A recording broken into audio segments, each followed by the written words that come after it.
So in Antigua and Barbuda, on our books, we had the Buggery Law, which criminalized consenting adults having anal sex. So it criminalized it for both cisgender men and women, but it also criminalized it for same-sex persons. But it indiscriminately affects persons who are same-sex and men in particular. The court case was a landmark decision where one private individual, as well as a person, as well as a organization, because they can also be part of cases.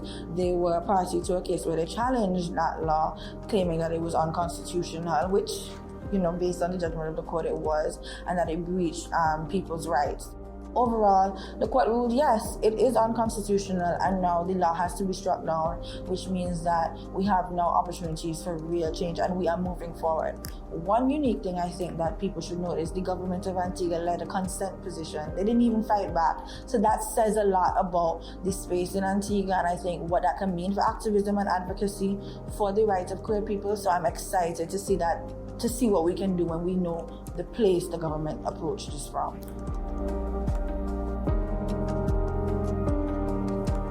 I work with Women Against Rape, doing work on issues regarding people from the community, and we're trying to do work that centers LGBTIQ women in particular. The queer community doesn't have support, so when it comes to our legislation and it comes to actually accessing services and protection where the domestic violence issues are concerned. I work in legal aid and I deal with victims of domestic violence basically every week. We were trying to figure out ways that we can support those groups, not only just women and girls, but people of the community, and how we can support them, especially when they face especially intimate partner violence. I hope that in the next couple of years, there's more breaking down of these unconstitutional pieces of legislation, more recognizing of our rights. So I would love to see not partnership, marriage, as the institution that recognizes the rights as you do heterosexual couples.